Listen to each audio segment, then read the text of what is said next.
이러한 세계관이 담겨져 있다고 보여집니다. 그래서 이제 이런 우리의 한민족의 고유 철학인 사모노행론 또는 이제 이런 마고 장세신화 민속학적으로는 담겨 있는 것은 결국은 조화와 홍익의 사상이다라는 이제 말씀을 드리겠습니다. 그래서 우리 한국의 이제 건국 이념이죠. 보면 이런 홍익 대세와 보통은 이제 고대 국가는 보면 전부 다 힘이 세면 지배하고 나라를 넓히고 그런 내용인데 우리 이제 민족 상고사에 보면은 이런 신화도 보면은 굉장히 평화롭고 그리고 이제 홍익하고 제세이화했다. 웅족을 갖다가 이제 지배한 것이 아니라 널리 전손적으로 만들어서 함께 더불어서 잘 살았다라는 그런 평화적인 내용이 나옵니다. 그리고 지금 교육법이기도 한데요. 이제 이런 부분들은 세계관의 부분에서 기인을 하는 것이고 이제 그 세계관이 바로 이제 모든 존재를 하나로 보는 기철학적인 세계관에서 이제 연유한 것이다. 선도 문화에서 연유한 것이다라고 저는 이해를 했습니다. 그래서 한국 선도에서는 인간도 한국 선도의 인간과는 신선입니다. 한국에서 가장 모델로 삼는 고대의 이상적인 인간형은 신선입니다. 신선은 또 다른 말로 하면은 홍익 인간입니다. 널리 세상을 이롭게 하면 그게 바로 신선이고 그게 이제 우리 전통적인 인간형이라고 저는 생각을 합니다.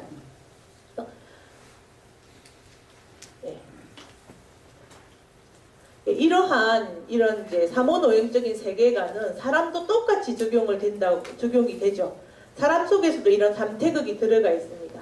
보이진 않지만 상단전, 중단전, 하단전. 그러니까 이게 본질이 있죠. 사람 속에 보이지 않지만 마음이 있고 그리고 이제 눈에 보이는 몸이 있다라고 이렇게 이해를 했습니다. 그래서 우리 선조들은 이 속에 있는 내면의 이 보이지 않지만 내면의 생명력, 이제 그거를 이렇게 강화시키고 활성화시키면 이제 그게 신선이 되는 거고 이게 활성화되면은 모든 우주의 모든 이제 그런 기적인 부분에서 다 하나로 통하기 때문에 이제 그게 바로 천인합일이고 진인합일이고 인내천이라고 이제 일을 해왔습니다. 그래서 모든 존재를 하나로 보고 통하는 걸로 소통하는 것으로 바라보았고 그것이 이제 우리의 천인합일과 인내천 사상이 좀 깊은 의미는 이런 선도 수행적인 의미와 신선 수행적인 의미와 연관이 되어 있다고 볼 수가 있겠습니다.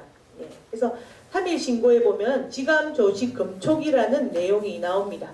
인체로 보면 상단전, 알, 울.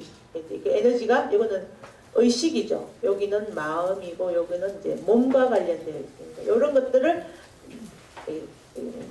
성, 명정, 심기신, 감식조 이렇게 쭉 해서 이거를 뭔가 깨워나가는 거죠. 그래서 이렇게 좀 뭐랄까 좀 원래 성명정이 삼진이었는데 살아가면서 점점 이렇게 좀 흐트러졌다라고 보여지고 그래서 지감해서 원래의 상태로 돌아가고 원래의 생명력으로 돌아가고 조식을 통해서 원래의 생명의 상태로 돌아가고 그리고 금촉을 통해 가지고 원래의 상태로 돌아가는 그래서 이런 내면의 생명력을 회복하는 것 그것을 지감, 조식, 금촉, 수행으로 이제 개념화 해볼 수가 있겠습니다.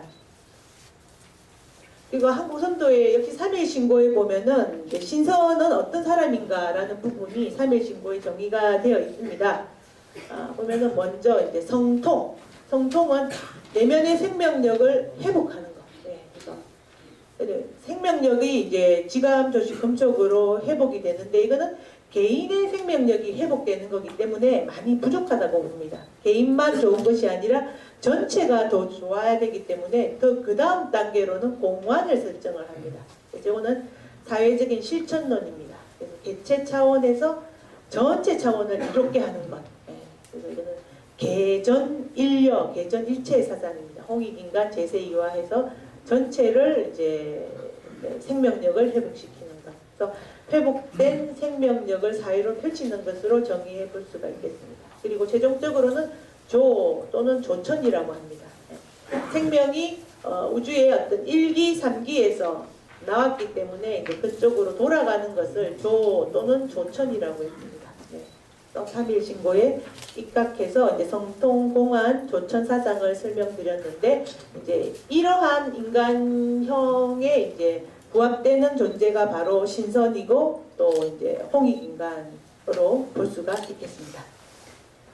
그래서 이제 개인보다는 전체를 위해서 널리 실천을 하는 사람이 바로 홍익인간이고 그것이 이제 신선이고 괜히 뭐 신선하면 무슨 엄풍농어라고 그런 오해가 많이 있던 것 같습니다. 근데 한국의 신선은 뭐 산속에 들어가서 개인적인 양생이나 하고 이제 그거는 아니고 한국의 신선은 그래서 이제 굉장히 적극적으로 사회 실천을 하는 단대 신치호 선생님도 중국 도교의 신선은 이제 산속에 숨어서 도망갔지만 한국의 신선은 동국 고대 선교부라는 책을 보면은 이제 나와 이제 깨닫고 난 다음에는 이제 왕이 되고 재상이 되고 이제 그렇게 해서 적극적인 사회 실천을 하는 사람이 한국의 신선이다. 군인, 재상 이제 그런 이야기를 한 적이 있습니다. 그리고 이제 이거는 홍산 문화에 보면은 이런 소용돌이 형태 이런 기하학적인 문양이 많이 나왔거든요. 홍산 문화에서는 그냥 중국인들은 이런 뭐 구체적인 뭐 생활과 관련된 뭐 그런 부분들은 해석을 하는데 이런 기하학적인 문양의 어떤 그런 옷기류들에 대해서는 분석을 못해요. 왜냐하면 그런 안목이나 식견을 신선 문화에 대한 식견이 없기 때문에 그래서 이런 소용돌이 치는 형태 아까도 제가 말씀을 보여드리기도 했지만 이런 건 다 기문양으로 볼 수가 있겠죠. 용도 어떻게 보면 용이나 봉이라는 것도 이제 이런 상징이죠. 뭐랄까 약간 문학적인 은유입니다.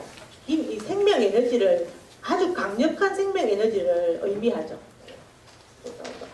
고대에 이제 제사장이나 이런 용을 줄 수 있지 않았습니까? 그래서 이제 이것이 상징하는 것은 생명 에너지 어떤 저는 그렇게 보았습니다. 일기형 표상으로 보았죠. 그리고 이런 옥벽이라고 하거든요. 이건 우주를 상징합니다. 또는 이렇게 구멍이 뚫려 있어요. 여기 이렇게 옥고 상투 크기도 하고 또 이제 상투 형태로 만들어지기도 하고 작게로는 상투 형태, 크게로는 이런 통형 도기 제천을 할 때 쓰는 아래 위가 뻥 뚫려 있습니다. 이게 통천의 의미가 있죠.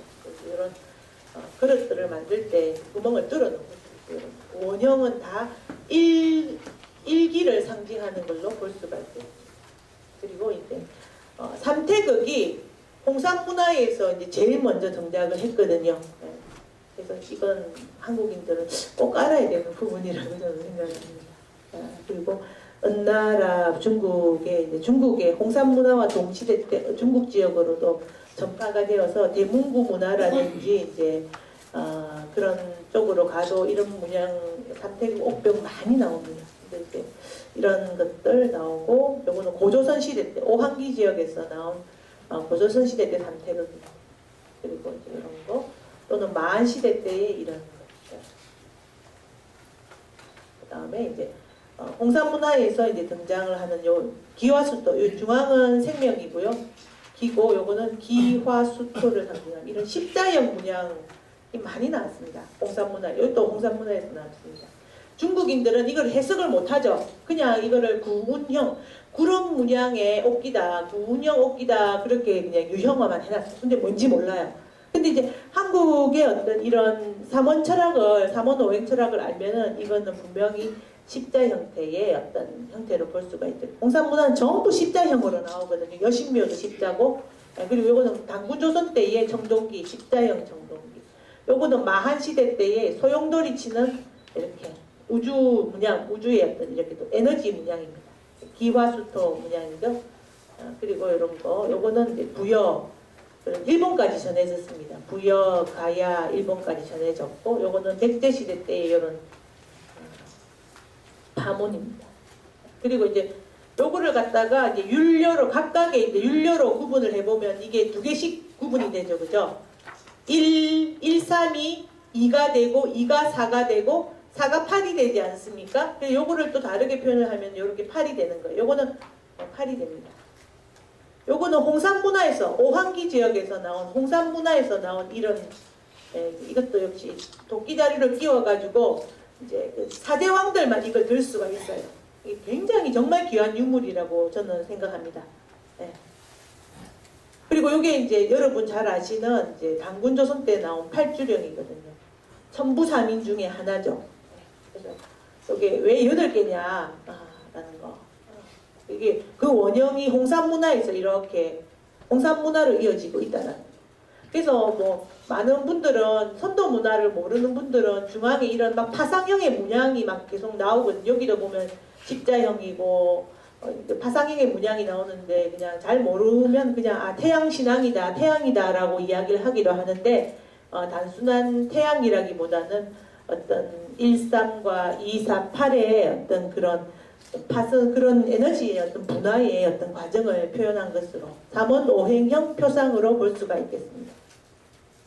그리고 이제 이게 국보죠. 청동세문경인데 이게 워낙 잘 만들어져 가지고 여러분 TV에도 많이 나왔습니다. 이게 뭐 13,000개가 들어갔다나요? 이게 세선이. 그래서 이게 뭐 지금 복원하기도 힘들 정도로 굉장히 잘 만들어졌는데 근데 이제 이 선이 많이 들어간 것도 중요하지만 여기 들어가 있는 문양이 8개라는 거. 분명히 어떤 의미를 가지고 있죠. 방향도 이렇게 네 방향, 십자형 방향으로 되어 있고 이게 또 이제 각각의 율료로 구분이 되어 있잖아요. 그래서 일단 이런 문양 또는 이 우물정자, 제사 제기 같은 데 보면 우물정자가 많이 등장하거든요. 그런 것도 이제 똑같은 의미를 담고 있는 것으로 볼 수가 있겠습니다. 그리고 이제 고대 문화 속에 보면은 전부 다 이게 다 8개예요. 이거는 가야 시대 때인데요. 이런 것도 보면 이것도 이파리도 보면은 이게 불교의 영향이 아니라 그 이전부터 이제 가지고 있는 세계관의 표현이고 이파리가 8개인 경우가 가장 많습니다. 물론 중간에 잘못 7개도 만들어지고 9개도 만들어지고 했지만 그것보다는 기본은 다 8개. 또도 다 8개. 이거는 가야 혹천동 또 이것도 백제시대 때 전입니다. 벽돌이죠. 근데 전부 이것도 소용돌이 치는 형태로 만든 8개. 그리고 이제 고구려의 고분벽화 천정에 보면은 이런 연꽃무늬 하늘이 연꽃 하늘이 있거든요. 그래서 이건 불교가 들어오기 이전에 불교로 인해서 영향받은 것이 아니라 불교가 있기 이전에 하늘 연꽃 하늘을 상징하는 8개의 그런 꽃잎. 그래서 보면은 그 고구려 고분벽화 천정에 있는 연꽃은 전부 다 이파리가 8개예요. 하늘을 상징합니다. 이러한 삼원오행론이 이제 이게 우리 원래 원형적인 삼원오행론이죠. 삼태극이고 이렇게 팔로 돌아가고 보면 북도 이렇게 남아있고 8개. 그리고 우리 지금 관광상품에도 이게 흔적으로 이렇게 남아있는데요. 삼국시대 이후 때 이제 중국에서 이게 중앙에 이게 여기 뭡니까 중심에 음양태극이 들어와 버리죠. 음양은 맞아요. 음양은 맞는데 요쪽 외곽은 전부 다 각각의 율료로 나뉘기 때문에 음양이 맞거든요. 근데 요 중앙은 음양이 될 수는 없죠. 중심은 삼태극이 되어야 되는데 밖에는 음양이 맞지만 근데 이 중심까지 음양을 딱 집어넣어 버리면은 원래 우리의 삼원오행의 원형성에서 멀어지게 되는 거예요. 그래서 삼국시대 이후에 음양 문양이 많이 들어오기 시작했고 중심이 이렇게 음양으로 채워져 버려요. 그래서 지금도 우리나라 태극기가 중심에는 음양이 들어가 있지 않습니까? 실제로는 그게 삼태극으로 바뀌는 게 사실은 맞습니다. 여기는 삼태극으로 지금 해놓으셨네요. 그래서 이거는 이제 후대의 중국의 영향으로 음양론에 우리는 원래 삼원의 민족이고 삼원론이 중심가치인데 그게 음양에 이렇게 잘못 더 씌워지면서 이렇게 된 현상이 일어나게 되었던 것입니다. 그래도 뭐 중국에는 삼태극이나 삼원 사상이 없고 우리나라와 일본에는 잘 그나마 이제 그런 부분들이 남아 있습니다. 그러면은 이제 이러한 이제 제가 세계관을 말씀을 드렸습니다. 세계관을 말씀을 드렸고요. 이제 그러면은 그런 세계관에 입각해서 그 요소 지역의 어떤 상고 문화에 나타났던 유물 유적들을 한번 살펴보도록 하겠습니다. 요소 지역 상고 문화의 중심지 지도로 보면 여기 황해고요. 여기 요하, 여기 서요하, 여기는 설암목륜하입니다.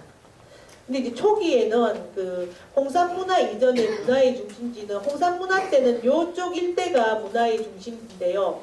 그 홍산문화 이전에 이제 그 신석기 시대에는 보면 홍산문화 이전에는 이 서란목륜화가 더 문화의 중심지였던 것 같습니다. 그래서 이제 제가 말씀드리도록 하겠습니다. 네. 그래서 이 흑룡화 문화나 흑룡화 문화기 기원전 6천년 흑룡화 문화기 때의 이제 중심은 흑룡화는 물론 요 일대이지만 이때 홍산문화 이전의 중심적인 유물 유적은 다 이쪽 일대에서 나오거든요. 네. 요 일대에서 다 나옵니다. 네. 흑룡화 문화기 때도 굉장히 문화가 발달돼 있음을 또 여러분들 잘 아시고 계시리라 생각을 합니다. 이런 집단 주거지가 있어 만들어졌고요. 그리고 이런 빗살무늬 토기, 이 빗살무늬 토기가 이때부터 등장을 했습니다. 그래서 빗살무늬 토기 나오면 이게 이제 우리 동이계통의 문화라는 거 여러분 잘 아시지 않습니까? 굉장히 잘 만들어졌죠. 그래서 이때부터 문화 수준이 아주 높았음을 알 수가 있고요. 그리고 이제 흑룡화 문화기 때도 옥기가 똑같이 이제 발달을 했습니다. 이건 옥결, 이거 옥매미거든요. 그래서 옥매미가 만들어졌어요. 이게 의미하는 바가 굉장히 것 같습니다. 이런 또 보여드리는 이유는 이 당시에도 굉장히 문화 수준이 높았구나, 홍산문화와 어떤 같은 계통의 문화구나라는 것을 말씀드리기 위해서입니다. 그리고 이제 여기에 이제 백음장안 유적이라고 있습니다. 서란목륜화 그 딱 근방에 이쪽이 강이고요. 강에서 아주 가까운 쪽에 백음장안 임서현의 이제 백음장안 유적이라고 있습니다. 여기서 이제 최초의 홍산문화 때 제천당과 여신이 먼저 나온 걸로 알고 있는데 실제로는 흑룡화 문화기 백음장안 유적에서 제천당과 여신이 가장 먼저 나왔어요. 그래서 소개해드리도록 하겠습니다. 네. 여기 이제 칠학이 있는데 이거 산이에요. 요 강이 이렇게 흐르고 있고요. 여기에 이제 묘지 있는데 여기에서 이 1호 묘지 여기서 5호 묘에 이제 제단이 나왔습니다. 제단 여기서 제단이 나왔고 여기에서 여신 요 집자리 유적 AF19 집자리에서 여기 여신상이 나왔습니다. 그래서 이제 제단 보여드리도록 하겠습니다. 산에 이제 이렇게 돼 있는데 이렇게 이제 석권을 둘렀죠. 돌담을 두른 형태의 여기 적석총이 들어가 있습니다. 제단은 무덤을 그대로 제단으로 하는 경우도 있고 따로 그냥 제단만 만드는 제천단만 만드는 경우 두 가지 사례가 있는데 여기에는 무덤을 써서 요거를 같이 제천단에 보통 원이 들어가면 제단이죠, 그죠? 그래서 이제 제단의 어떤 형식으로 적석총 겸 제단입니다. 그런 제천단이 있었고 여기에서 이제 남자 굉장히 이때 무덤이 너무너무 잘 만들어졌거든요. 이게 석관묘입니다. 석판을 깔고 이렇게 했는데 홍산문화에 못지않을 정도의 너무너무 정교하게 만들어진 적석 무덤이 나왔습니다. 제천을 했고 그리고 여기서 이제 여신입니다. 중국인들 여기 이제 뒷자리에 보면은 중앙에 이렇게 노지가 있거든요. 화로를 약간 반 수혈식 거준대요. 그게 안에 맨 중앙에 이렇게 이제 노지 화로를 피우고 집안의 중심이지 않습니까? 거기에 제일 중요한 자리에 이렇게 여신상을 딱 꽂아 세웠어요. 여기 보면 이렇게 여성입니다. 배가 볼록하게 나와 있고 그래서 이게 요소 지역에서 발견된 최초의 여신입니다. 그래서 또 이 일대에서 여신상들이 정말 많이 나왔습니다. 4기가 나왔습니다. 가슴이 이렇게 표현되어 있죠. 손을 이렇게 모으고 있고요. 배가 이렇게 표현되어 있습니다. 그래서 이런 제천 문화 그리고 여신 문화가 이미 기원전 6천년 백음장안 유적에서 시작이 되고 있었음을 확인을 할 수 있습니다.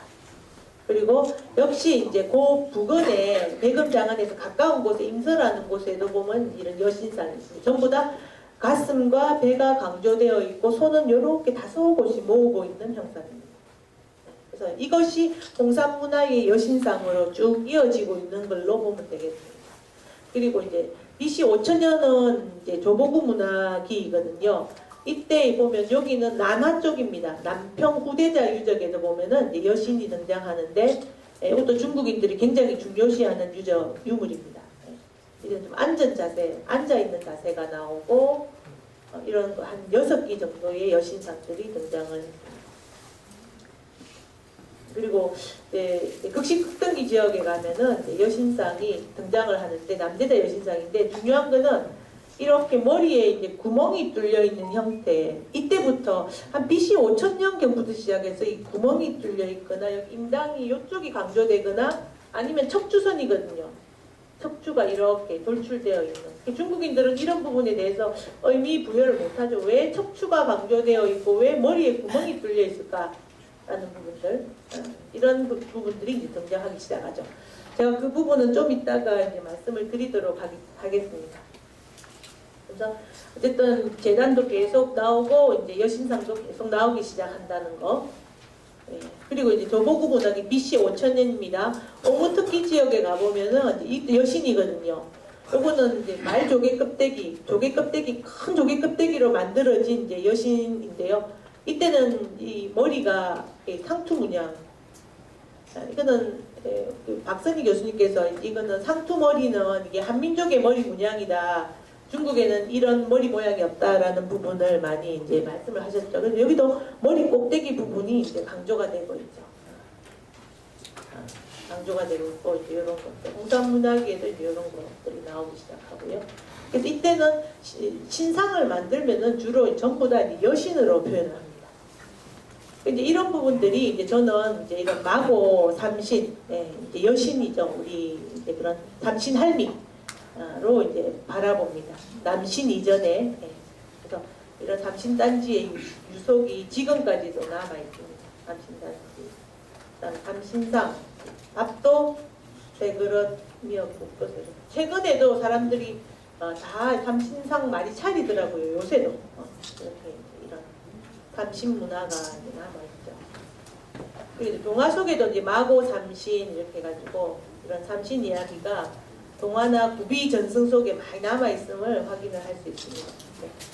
이렇게 해와 달을 이렇게 하늘을 가르고 우주를 창조한 여신 마고 할미. 굉장히 큰 거인으로 형상화되어 있고 제주도에 많이 남아있습니다. 제주도에 보면 마고 할망이라고도 부르고 설문대 할망이라고도 부릅니다. 이런 부분들. 천지를 창조한 여신으로 이제 기록에 남아있고 우리는 이제 애들을 낳는 산신, 생명의 신으로 이제 보통 많이 알고 있습니다. 그래서 이제 우리나라 전국 방방곡곡에 가보면 이제 이런 제천단이나 돌무더기 또는 뭐 이런 돌무더기를 사놓고 전부 이제 할미산성, 마고산성이 정말 많습니다. 우리나라에 이런 것들 그리고 이제 이런 돌무지나 이런 것들 다 이제 마고 할망바위, 삼신바위 그래 부르거든요. 이렇게 이런 것들이 이제 몇 개만 가져왔습니다. 이렇게 아예 재단에 이거는 경남 양산에 이제 있는 건데요. 아예 재단 형태로 만들어진 마고바위도 있습니다. 이거는 잘라가지고 돌을 여기서 일부러 칼을 대가지고 잘라가지고 이렇게 뉘어가지고 재단 형태로 만든 이제 마고바위입니다. 이런 것도 있습니다. 네. 자, 그러면 제가 이제 그 홍산문화 이전에 이제 재단과 그리고 여신상들에 대해서 살펴보았는데요. 이제는 홍산문화기에 이제 본격적인 재단과 제천당과 그리고 여신이 등장을 하거든요. 그 부분 살펴보도록 하겠습니다.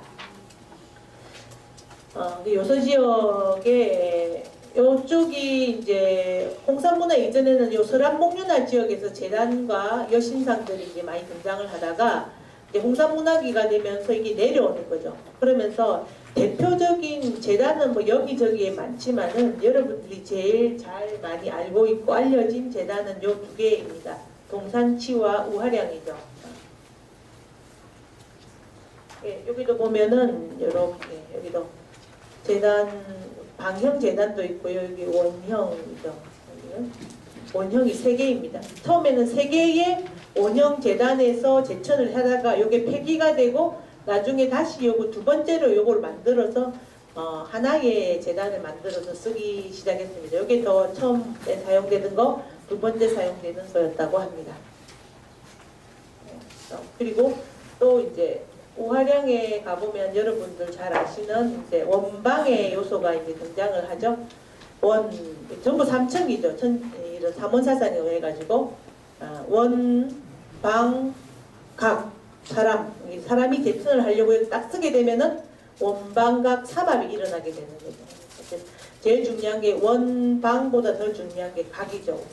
사람이 딱 쓰게 될 때 삼합이 일어나게 되는 그런 구조로 되어 있습니다. 그리고 이게 지금 태백산인데요. 태백산 방, 원, 그리고 만이산 원, 방. 홍산문화에도 이런 밑에 방이고 위에 원인 형태의 재단도 있습니다. 홍산문화에도 등장합니다. 그래서 홍산문화하고 맞춰보면 요것보다는 요게 태백산의 재단이 홍산문화의 더 원형에 가까운 형태로 볼 수가 있겠습니다. 그래서 이런 원방각 사상을 가지고 이제 적용을 해볼 수 있는 그런 재단은 중국에도 없고 일본에도 없고 오로지 한국에만 남아있다라는 거. 우리 쪽 문화죠. 네. 그리고 요렇게. 그리고 요거는 이제 제가 재단과 득석총을 보여드렸고요. 그 다음에는 단과 총을 보여드렸고요. 그 다음에 이제 묘를 보여드리도록 하겠습니다. 여신묘, 여신사당입니다. 사당. 위치는 가장 북쪽에, 우화량 중에서도 가장 북쪽, 북쪽이 이제 가장 신성한 곳이죠. 그죠? 북쪽에 자리하고 있습니다. 이게 또 이제 여신사당이 발견이 되었는데, 여신사당도 십자형이에요. 그런 십자 문양에 의해 가지고. 그리고 여신들이 이 안에서 발견이 됐는데, 이것도 역시 십자형의 형태로 이렇게 배치가 되어 있었습니다. 그래서 이런 십자형 문양이 가지고 있는 의미는 제가 아까 삼원오행론과 관련해서 이제 말씀을 드렸습니다. 그리고 이제 또 선도와 관련된 이런 향로, 제천을 하니까 동아시아 최초의 향로가 나왔고, 용과 봉, 용봉도 어떤 북쪽에는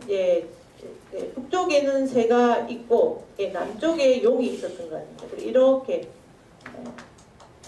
중앙에 여신상을 둘러싸고 남쪽에 용, 북쪽에 새 이렇게 해서 돌아가는 역시 보면 수화가 돌아가잖아요. 보통 중앙에 마구가 있고 수화, 공기, 물, 흙이 이렇게 돌아가는데 이런 것들을 수성화강을 상징하는 것으로도 볼 수가 있겠습니다. 위치가 그냥 발견된 것이 아니라 남북에 위치하고 있었다라는 것도 굉장히 중요한 것 같습니다.